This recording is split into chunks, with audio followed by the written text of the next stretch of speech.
Pour la troisième fois, nous allons regarder ceux qu'on appelle dans la parole les héros de la foi. La semaine dernière, c'était des gens dont on ne connaît quasi que du positif. Abel, tout ce qu'on sait, c'est qu'il a fait un sacrifice qui était agréable à Dieu. Enoch, on sait qu'il a marché avec Dieu et qu'il a reçu un témoignage comme quoi il était favorable, d'ailleurs tellement favorable que Dieu l'a enlevé. Il n'a pas dû passer par la mort. Noé, une petite ombre au tableau. C'était un bon exemple. Il a été obéissant. Il a fabriqué cette arche. Et il a été obéissant à Dieu et grâce à cela, il a été abrité du jugement de Dieu, lui et sa famille. Une petite ombre au tableau, un jour, par après, il avait tellement bu qu'il s'est déshabillé avant de s'écrouler. Mais en dehors de cela, c'était un exemple de foi. Mais en ce qui concerne les trois suivants, ceux que nous allons voir aujourd'hui, c'est une autre histoire. On a affaire à 4 personnes qui ont commis d'énormes erreurs et qui ont subi de lourdes conséquences. Mais nous allons voir que malgré ces énormes erreurs, malgré ces lourdes conséquences, en fin de compte, ils ont quand même été approuvés de Dieu. Approuvés de Dieu parce qu'ils ont eu la foi. Lisons Hébreux 11, 8 à 22. Je ne vais pas le lire dans la Bible, je vais le lire sur mon print-out, parce que c'est écrit un peu plus grand, et je n'ai pas envie de remettre ces lunettes noires. C'est par la foi qu'Abraham a obéi lorsque Dieu l'a appelé. C'est Hébreux 11, 8 à 22. C'est par la foi qu'Abraham a obéi lorsque Dieu l'a appelé et qu'il est parti pour le pays qu'il devait recevoir en héritage. Il est parti sans savoir où il allait. C'est par la foi qu'il est venu s'installer dans le pays promis comme dans un pays étranger. Il a habité sous des tentes ainsi qu'Isaac et Jacob, les co-héritiers de la même promesse, car il attendait la cité qui a de solides fondations, celle dont Dieu est l'architecte et le constructeur. C'est aussi par la foi que Sarah elle-même a été rendue capable d'avoir une descendance malgré son âge avancé. Elle a donné naissance à un enfant parce qu'elle a cru à la fidélité de celui qui avait fait la promesse. C'est pourquoi d'un seul homme, pourtant déjà marqué par la mort, est née une descendance aussi nombreuse que les étoiles du ciel, pareille au sable qui est au bord de la mer et qu'on ne peut compter. C'est dans la foi qu'ils sont tous morts sans avoir reçu les biens promis. Mais ils les ont vus et salués de loin. Et ils ont reconnu qu'ils étaient étrangers et voyageurs sur la terre. Ceux qui parlent ainsi montrent qu'ils cherchent une patrie. S'ils avaient eu la nostalgie de celle qu'ils avaient quittée, ils auraient eu le temps d'y retourner. Mais en réalité, ils désirent une meilleure patrie, c'est-à-dire une patrie céleste. C'est pourquoi Dieu n'a pas honte d'être appelé leur Dieu, car il leur a préparé une cité. C'est par la foi qu'Abraham a offert Isaac lorsqu'il a été mis à l'épreuve. Oui, il a offert son fils unique en sacrifice, bien qu'il ait reçu les promesses, et que Dieu lui ait dit, c'est par Isaac qu'une descendance te sera assurée. Il pensait que Dieu était capable même de le ressusciter des morts. C'est pourquoi il a retrouvé son fils par une sorte de résurrection. C'est par la foi qu'Isaac a béni Jacob et Ésaü en vue de l'avenir. C'est par la foi que Jacob, au moment de sa mort, a béni chacun des fils de Joseph et s'est prosterné appuyé sur l'extrémité de son bâton. C'est par la foi que Joseph, à la fin de sa vie, a fait mention de la sortie des Israélites et a donné des ordres au sujet de ses ossements. Jusque-là, la lecture de la parole. L'épître porte le nom de l'épître aux Hébreux. C'est un auteur inconnu mais visiblement approuvé de l'autorité de l'Église, les apôtres, s'adresse aux Hébreux, aux Juifs. Le peuple hébreu avait reçu une révélation toute particulière de la part de Dieu. Mais petit à petit, il y a un système qui s'est mis en place. Un système où on se rendait agréable à Dieu par les œuvres. Jésus, on voit que les personnes pour qui il a eu les paroles les plus dures, c'était justement ceux qui vivaient dans ce système, et encore plus durs ceux qui profitaient de ce système. Et ça a continué. Jésus est venu, mais pas seulement pour remettre les choses en place, remettre l'église au milieu du village, même si on ne parlait pas encore d'église à l'époque. Il est venu pour ça, oui, mais aussi pour se donner en sacrifice, pour donner le seul sacrifice valable pour le pardon des péchés. Ils ont ensuite enseigné qu'il fallait avoir foi en Dieu, qu'il fallait avoir foi en Jésus pour être agréable à Dieu, pour être sauvé. Et j'imagine déjà les Juifs qui disaient, ça fait des milliers d'années qu'on fait comme ça. Pourquoi tout à coup se mettre à parler de foi? Et Hébreux 11, c'est un exposé magistral où l'auteur annonce, ça n'a rien de nouveau. Oui, il y a des choses qui ont changé, mais même Abel, même Enoch, même Noé, et puis aujourd'hui nous allons voir les patriarches, Abraham, Isaac, Jacob, eux aussi, ils ont été agréables à Dieu grâce à leur foi. La foi n'avait rien de nouveau. Ces 4 hommes que nous allons voir aujourd'hui, Abraham, Isaac, Jacob et Joseph, ils avaient plusieurs choses en commun. Première chose qu'ils avaient en commun, et ça va être mes 4 points pour la prédication aujourd'hui, c'est qu'ils étaient imparfaits. La deuxième chose, c'est qu'ils ont reçu des promesses de la part de Dieu. Troisième chose, c'est qu'ils n'ont pas vu la réalisation de ces promesses. Et la 4e chose, c'est que tous les 4, ils ont eu la foi. Abraham était imparfait. Genèse 12, 11 et 13. Comme il était sur le point d'entrer en Égypte, il dit à sa femme Sarai, Sarah c'était plus tard, « Écoute-moi, je sais que tu es une belle femme. » Jusque-là, pas de souci.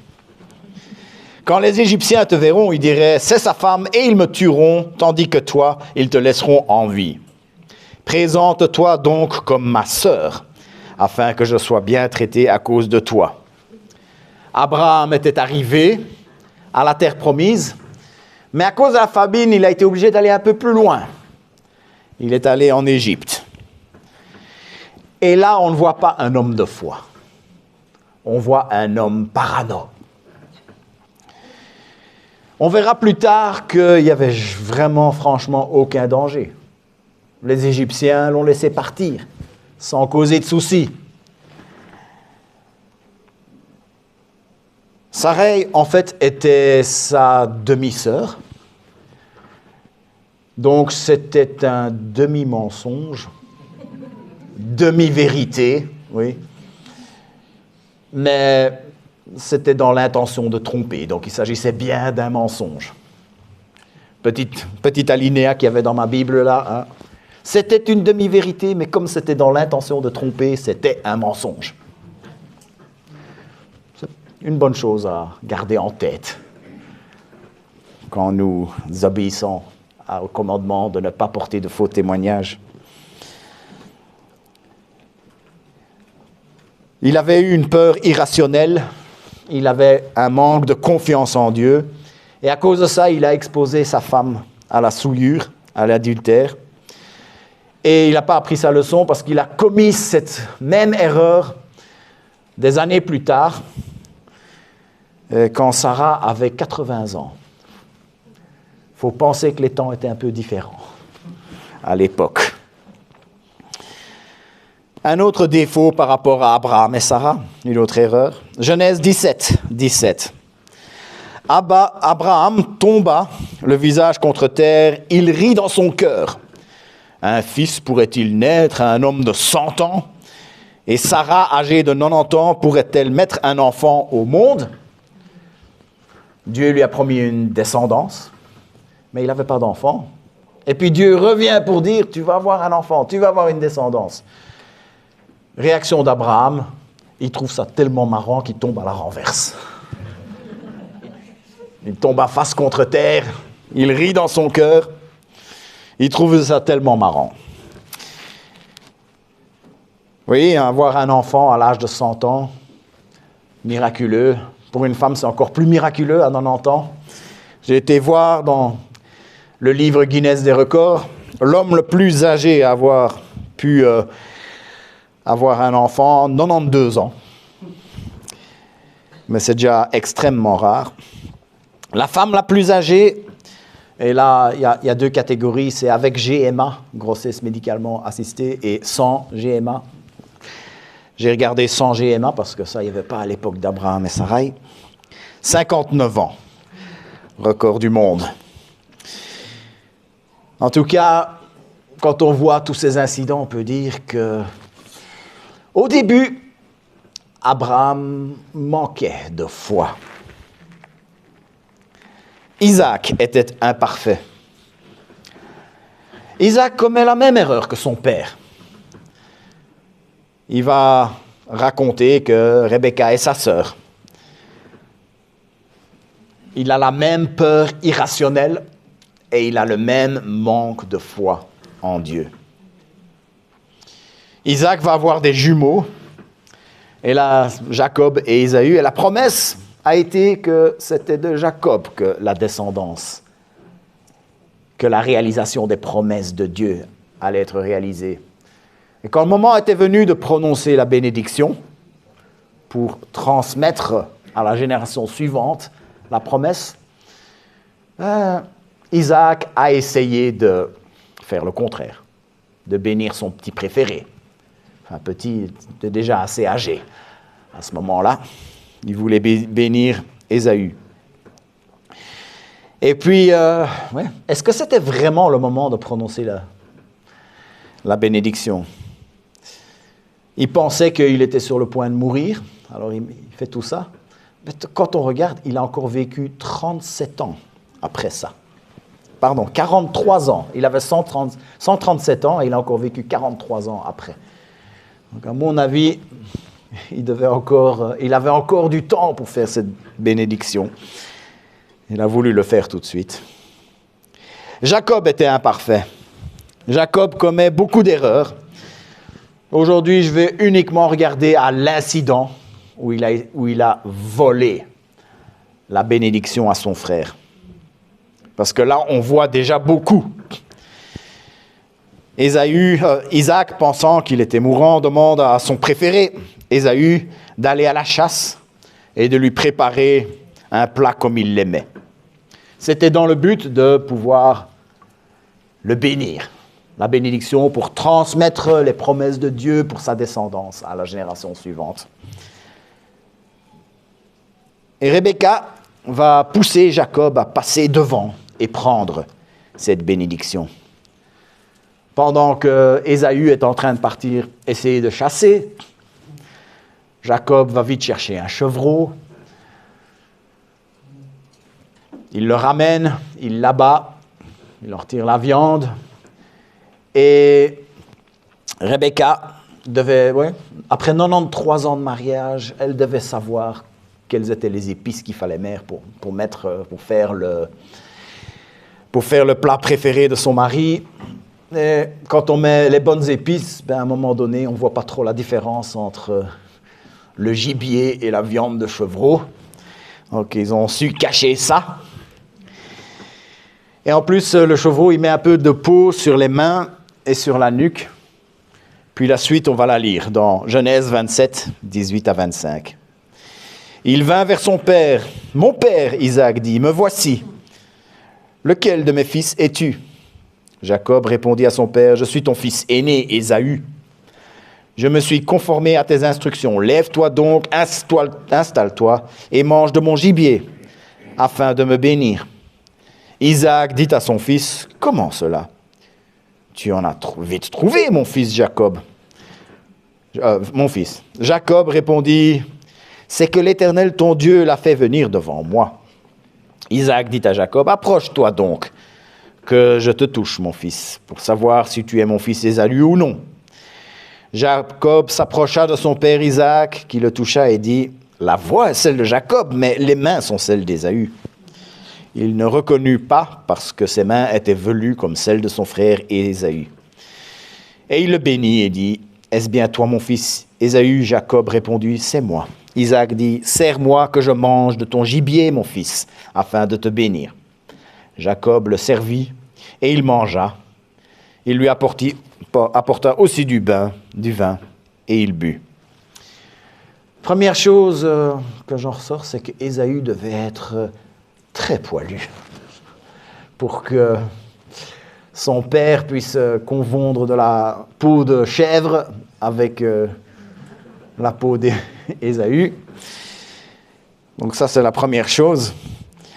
Mais il y a pas mal de choses qu'il faut dire sur l'attitude de Jacob et l'attitude de sa maman qui était derrière et qui l'a pas mal poussé. Tout d'abord, il y a tous ces mensonges. Il se fait passer pour son frère. Il prend une bénédiction que son père avait l'intention de donner à son frère. Et pour couronner de tout, ces mensonges, il invoque le nom de Dieu pour appuyer ces mensonges. Quand Jacob lui dit, « Quoi, t'es déjà là ?» Parce que trouver son gibier, le traquer, le tuer, le ramener, ça prend du temps. Et il dit, « Le Seigneur l'a fait venir à moi. » Il en appelle au nom de Dieu, alors que tout ce qu'il a fait, c'était aller dans la pièce d'à côté, enfin non, c'était des tentes, donc un petit peu plus loin, chercher une bête dans le troupeau.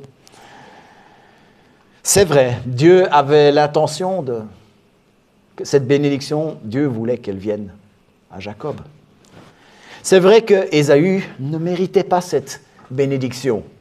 Il avait épousé 2 femmes contre les instructions de Dieu. C'est vrai que bénir Ésaü, ça aurait été contre le plan de Dieu.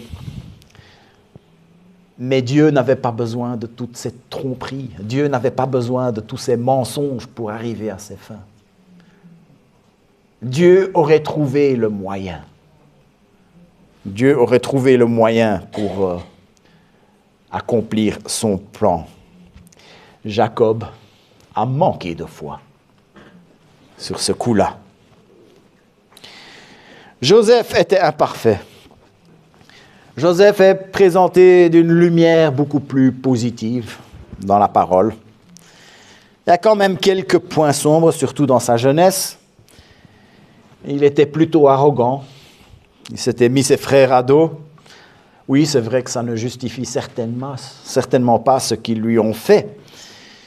Mais le favoritisme du père et puis les rêves qu'il a racontés ont attisé une telle haine qu'on peut facilement présumer qu'il n'avait pas été très délicat en parlant. Il devait se sentir hautain avec sa belle robe écarlate. Tout ça, ce sont des imperfections. Tous les 4 étaient imparfaits. Mais ensuite, tous les 4 ont reçu des promesses de la part de Dieu. Abraham a reçu des promesses. Genèse 12, 1, 3. L'Éternel dit à Abraham, « Quitte ton pays, ta patrie et ta famille, et va dans le pays que je te montrerai. Je ferai de toi une grande nation, je te bénirai, je rendrai ton nom grand, et tu seras une source de bénédiction. Je bénirai ceux qui te béniront, et je maudirai ceux qui te maudiront, et toutes les familles de la terre seront bénies en toi. » Toutes les nations de la terre, toutes les familles de la terre seront bénies en toi. Ça, c'est une promesse pour nous aussi, d'ailleurs. Un descendant d'Abraham a béni toutes les familles de la terre. Jésus-Christ. Jésus est déjà présent. Très, très tôt dans l'histoire de la Bible. Mais au-delà de ça, il a aussi promis une terre, il lui a promis une nation, il lui a promis une descendance. Et pendant longtemps, tout le monde pensait que cette promesse n'allait jamais se réaliser, puisqu'il n'arrivait pas à avoir d'enfants. Même lui, il s'est mis à douter. On a bien vu quand il s'est mis à rire, quand Dieu est venu réitérer la promesse. Mais même quand il est arrivé un jour où on le considérait comme marqué par la mort, Dieu a tenu cette promesse. Isaac a reçu des promesses. Genèse 26, 2 à 5. L'Éternel lui apparut, il dit, ne descends pas en Égypte, réside dans le pays que je vais t'indiquer. Séjourne dans ce pays-ci, je serai avec toi, et je te bénirai, car je te donnerai toutes ces terres à toi et à ta descendance. Je tiendrai le serment que j'ai fait à ton père Abraham. Je rendrai ta descendance aussi nombreuse que les étoiles du ciel. Je donnerai toutes ces terres à ta descendance. Toutes les nations de la terre seront bénies en ta descendance, parce qu'Abraham m'a obéi et qu'il a respecté mes ordres, mes commandements, mes prescriptions et mes lois. Il s'est vu réitérer les promesses faites à Abraham. Jacob a aussi reçu des promesses. Jacob a aussi vu réitérer les promesses qui avaient été faites à son père et à son grand-père, Abraham, à Isaac. Lui, il a eu un petit peu plus, même. Promesse un peu plus précise. On parle d'une terre, on parle aussi d'une nation, on parle d'un royaume. Genèse 35, 10 à 12, Dieu lui dit, ton nom est Jacob. Tu ne seras plus appelé Jacob, mais ton nom sera Israël. Il lui donna ainsi le nom d'Israël. Dieu lui dit, je suis le Tout-Puissant, prolifère, multiplie-toi. Une nation et tout un groupe de nations seront issus de toi, et des rois naîtront de toi. Je te donnerai le pays que j'ai donné à Abraham et à Isaac, et je donnerai ce pays à ta descendance après toi. Joseph, comme pour les imperfections, Joseph est un peu moins représenté dans ce domaine. Avec les trois premiers, Dieu a fait une alliance formelle. On a le passage de ce que Dieu a dit, la promesse qu'il a faite. Joseph, il n'y a pas eu ça, mais on peut impliquer puisqu'il y a une bénédiction qui a été faite sur ses deux fils. Dieu l'a surtout accompagné, Dieu l'a outillé, Dieu l'a mis en place pour pouvoir avancer dans son plan, accomplir ses promesses. Je ne vais pas en dire plus pour le moment. Mais donc, ces 4 hommes, ils étaient imparfaits. Ces 4 hommes ont reçu des promesses de la part de Dieu. Et puis, ces 4 hommes n'ont pas vu l'accomplissement de ces promesses. Dieu avait promis une terre à Abraham. Il s'est levé et il est parti sans savoir où il allait. C'était vers un héritage que Dieu lui avait promis. Cette terre promise, il l'a vue. Il a même vécu dedans. Mais il a vécu dedans dans des tentes. Il a vécu sur cette terre promise en tant qu'étranger. Sa présence dans ce pays était tolérée, peut-être même un peu appréciée, on peut voir dans certains passages, mais ce n'était pas sa terre. On ne pouvait pas dire qu'il avait hérité. On ne pouvait pas dire à ce moment-là que Dieu lui avait permis de l'avoir en héritage. C'est d'ailleurs pour ça qu'il y a autant d'attention qui est donnée à un petit détail dans le livre de Genèse. Genèse 23. Quand Sarah meurt, Abraham achète un petit terrain où il y a une grotte pour enterrer sa femme. Ce qui est intéressant, c'est que le chapitre 23 de Genèse, on peut le lire un peu comme un PV de réunion de conseil. C'est un peu comme si on voulait absolument officialiser, comme quoi il avait pris possession de cette terre en bonne et due forme. D'ailleurs, c'est une bonne et due forme qui a bien tenu parce que c'est là qu'on a enterré son petit-fils, plus d'1 siècle plus tard, peut-être même 2 siècles. Isaac aussi, il a vécu sur cette terre en étranger, il a vécu dans une tente. Il espérait une cité, mais pas n'importe laquelle. Il fallait que ce soit une cité dont Dieu était l'architecte, dont Dieu était le constructeur. Et il n'a jamais vu cette cité. Jacob, ça va même plus loin. Non seulement il n'a pas pu posséder cet héritage que Dieu lui avait promis, mais il a dû le quitter. Il est parti, il est mort en Égypte, loin de cette terre promise. C'est même pour Joseph, ça va encore même plus loin. Il a passé très peu de temps dans cette terre promise. Il y a été arraché contre son gré, emporté de force. Il a très peu connu cette terre promise. Et lui aussi, il est mort sans hériter de cette terre que Dieu lui avait promise. Tous les quatre, ils étaient imparfaits. Tous les quatre avaient reçu des promesses de la part de Dieu. Tous les quatre n'ont pas vu ces promesses se réaliser. Mais tous les quatre, ils ont eu la foi à la fin. Revenons à Hébreux 11, c'est dans la foi qu'ils sont tous morts, sans avoir reçu les biens promis. Mais ils les ont vus et salués de loin. Ils ont reconnu qu'ils étaient étrangers, voyageurs sur la terre. Malgré leurs imperfections, malgré leurs erreurs, malgré les lourdes conséquences qu'ils ont dû porter, malgré le fait qu'ils n'ont pas reçu ce qui leur était promis, on nous dit que ces hommes avaient eu la foi. Ils avaient confiance en Dieu, comme quoi cet avenir que Dieu avait promis allait exister. Ils ont pu les saluer de loin. Et c'était suffisant pour eux, pour qu'ils mettent leur confiance en Dieu,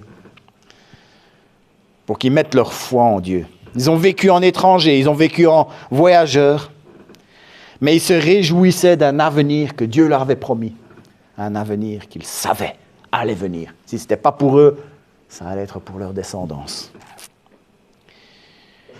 Ceux qui parlent ainsi, qui nous est dit dans Hébreux, montrent qu'ils cherchent une patrie. S'ils avaient eu la nostalgie de celle qu'ils avaient quittée, ils auraient eu le temps d'y retourner. Ils ont cherché une patrie. Ils ne l'ont pas reçue. Et ils avaient la possibilité de pouvoir retourner à Our en Chaldée, l'endroit où Abraham était né. Ils avaient les moyens. Il est même dit qu'ils étaient considérés, ils étaient fort riches. Ils avaient les moyens de retourner. Ils auraient pu réintégrer le peuple d'où ils étaient issus à la base. Mais ils ne l'ont pas fait. Parce qu'ils savaient que cet héritage que Dieu leur a promis allait venir. Ils savaient que cet héritage que Dieu avait promis était bien meilleur. En réalité, ils désirent une meilleure patrie, c'est-à-dire une patrie céleste. C'est pourquoi Dieu n'a pas honte d'être appelé leur Dieu, car il leur a préparé une cité. Au regard humain, on aurait pu dire « quel gaspillage !» Tourner en rond pendant 4 générations sans jamais rien recevoir. Mais ça, c'est le regard humain. Eux, ils avaient le regard de la foi. Ils savaient que Dieu allait leur donner une patrie céleste. Et cet espoir, c'était quelque chose qui plaisait à Dieu. Plaisait Dieu à un tel point qu'on a cette phrase extraordinaire. Dieu n'a pas honte d'être appelé leur Dieu. Voilà le résultat de cet espoir. Chacun d'entre eux ont béni la génération suivante. Ils ont répété les promesses pour la génération suivante. C'était leur manière de dire ce que Dieu a promis arrivera un jour. Ils étaient imparfaits, ils ont commis des erreurs, mais on voit que tous les 4, à la fin, avant de quitter cette terre, ils ont exprimé cette foi avec force. Ils avaient la ferme assurance pour le merveilleux avenir que Dieu avait promis. Joseph aussi, il est mort loin de la terre promise. Et à ce moment-là, il n'y avait pas de plan pour un retour. D'ailleurs, ils sont restés plus de 300 ans, peut-être même 400 ans, avant de finalement retourner. Mais ils savaient qu'un jour, Dieu allait tenir ses promesses, ils allaient pouvoir retourner. Et c'est pour ça qu'il a donné des ordres pour qu'ils puissent être enterrés le jour où ils y retournent. Et qu'est-ce que tout cela veut dire pour nous? Nous aussi, nous sommes imparfaits. Nous aussi, nous avons reçu des promesses de Dieu. Et pour nous aussi, nous n'avons pas encore vu certaines de ces promesses se réaliser. Ils ont eu la foi. Et nous ne pouvons pas avoir la même foi qu'eux. Non, mais nous pouvons avoir une foi similaire. Une foi similaire. Il est bien dit que,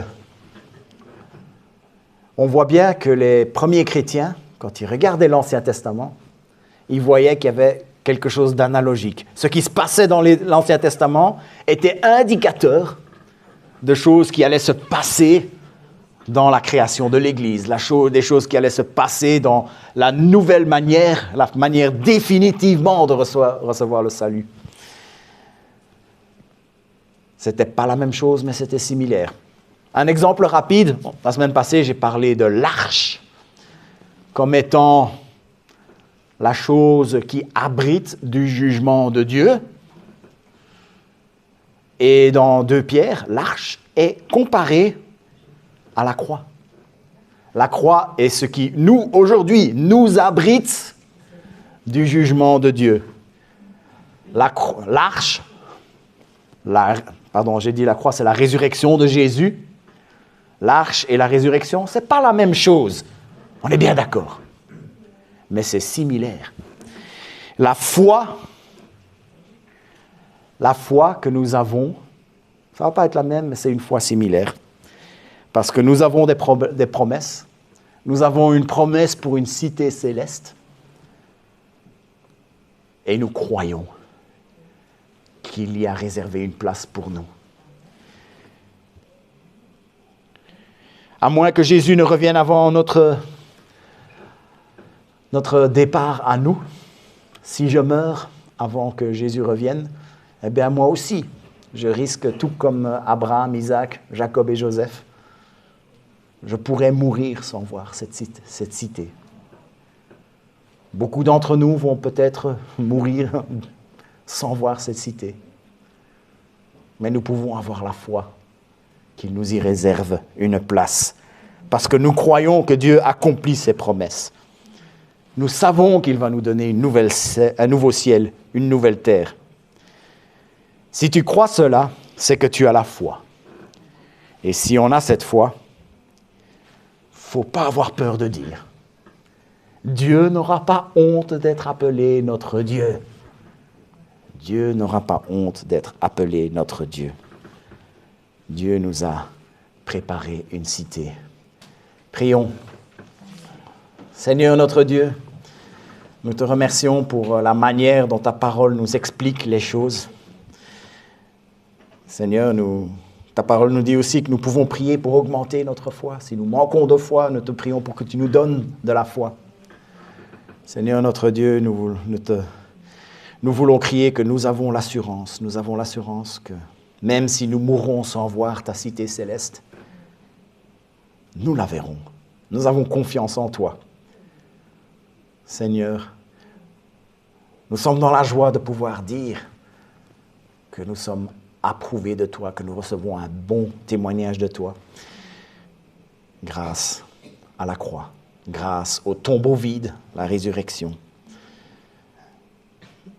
Seigneur, ce n'est pas nous, ce ne sont pas nos efforts, ce n'est pas notre bonté personnelle, ce n'est pas notre bonté d'âme, ce n'est pas notre esprit de sacrifice ou quoi que ce soit. C'est toi. Nous avons foi parce que tu as tout fait. Au nom de Jésus. Amen.